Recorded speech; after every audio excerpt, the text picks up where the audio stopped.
Hi friends, అందరికీ దొండకాయ పచ్చడి ఎలా చేయాలో చూపిస్తాను చూడండి. దొండకాయలు పావు కేజీ తీసుకుని ఇలా కట్ చేసుకున్నాను.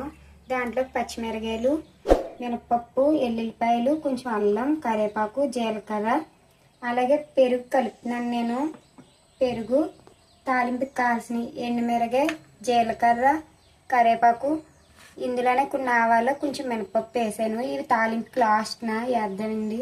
ఫస్ట్ ఇవి ఏం చేయాలి, నేను స్టవ్ వెలిగించానండి. అందులో ఒక స్పూన్ నూనె వేసాను. ఇందాక చూపించాను కదా పచ్చిమిరకాయలు, అవన్నీ వేపుతాను లైట్గాని. మామూలు పచ్చి వేసుకుంటే పచ్చి వాసనలా వస్తుంది. ఫస్ట్ నేను పచ్చిమిరకాయలు వేస్తాను.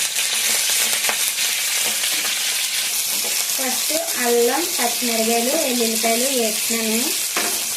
ఆ తర్వాత మినపప్పు గుమ్మలు మాడిపోద్దని అది కొంచెం లాస్ట్లో వేస్తాను. కరివేపాకు దోరగా వేగినాయి కదండి. ఇప్పుడు ఇవి తీసేద్దాము.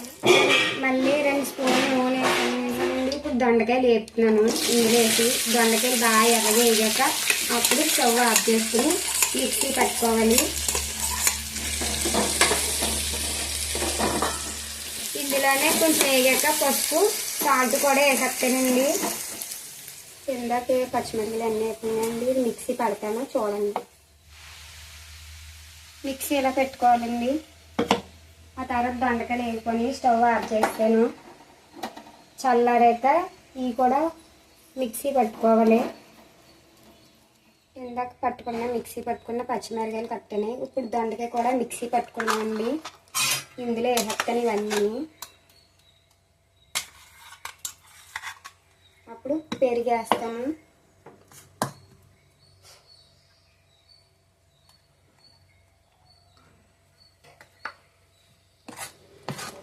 బాగా కలుపుకోవాలి. అలాగే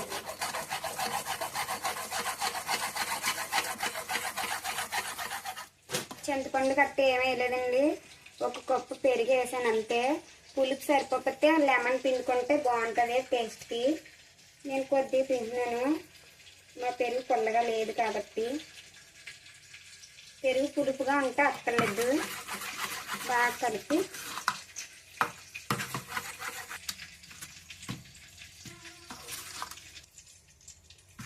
ఇందులోని ఇప్పుడు నూనెలోని పోపు తాలింపు పెట్టుకుని ఇందులో కలుపుకుంటే సరిపోద్దండి. పచ్చడి ఏమి వేపక్కర్లేదు. ఇంకా చాలా టేస్ట్గా ఉంటుంది చూడండి.